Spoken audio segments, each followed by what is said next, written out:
23 जून 1953 को बीजेपी जनसंघ के संस्थापक श्यामा प्रसाद मुखर्जी को जेल में ही जहर दे दिया गया था।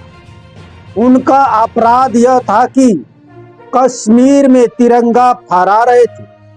आज वही बीजेपी है, उसी का प्रधानमंत्री और तिरंगा शान से लहरा रहा है। गांधी जी के बाद आजाद भारत के 3 ही वे यात्राएं हैं जिन्होंने राजनीति को बदल दिया। पहली वही जो श्यामा प्रसाद मुखर्जी ने की थी और अपना बलिदान दिया था।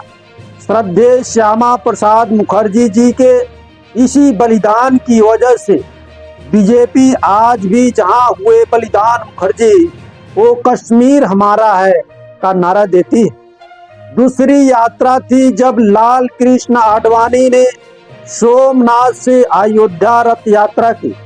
उस समय मोदी जी आडवाणी के सारथी थे। आखिरकार बाबरी मस्जिद ध्वस्त हुई और प्राण प्रतिष्ठा भी हुई।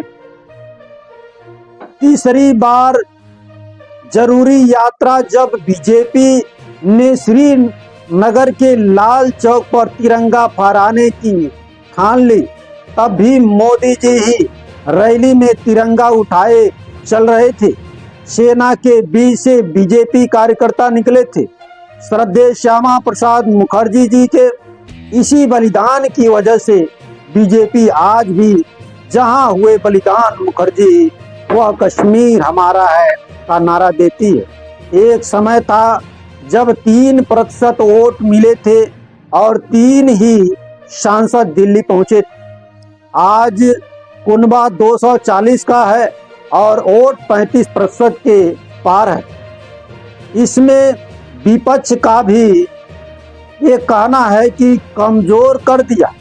ये दर्शाता है कि हैसियत तो इसमें भी कहीं ज्यादा है, लेकिन सच कहो तो ये होना ही था। इसलिए हुआ कि मुखर्जी जी की मृत्यु के बाद बीजेपी ने कश्मीर का नारा भले ही दिया था मगर उसे जन स्वीकृति मिलना शेष थी। तय था कि ये तो हिंदुओं का ही पार्टी है। 1960 और 1970 का वो दौर समाजवाद का युग था जो तकरीबन 30 से 40 साल चला और हमें चीन से पीछे ले गया। लालू का विकास नहीं सम्मान चाहिए जैसा वाहियात नारा भी उसे जननेता बना गया।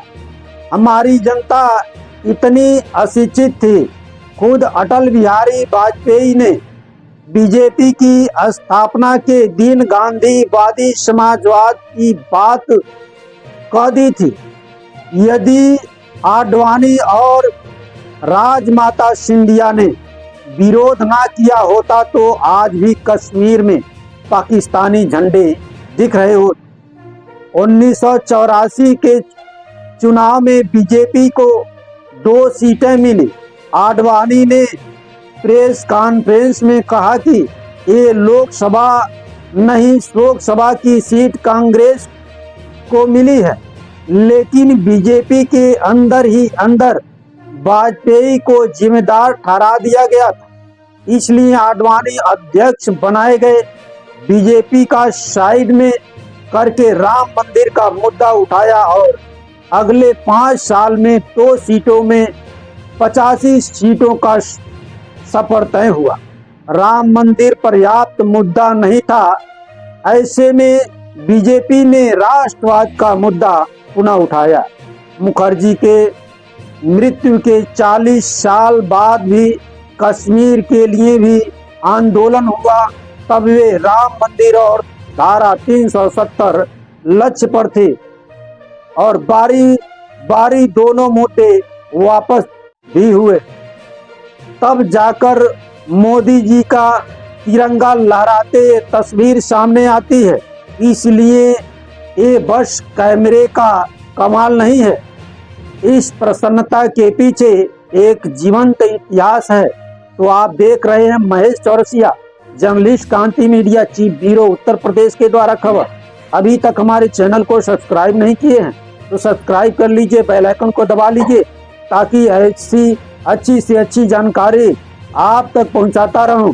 नमस्कार, धन्यवाद।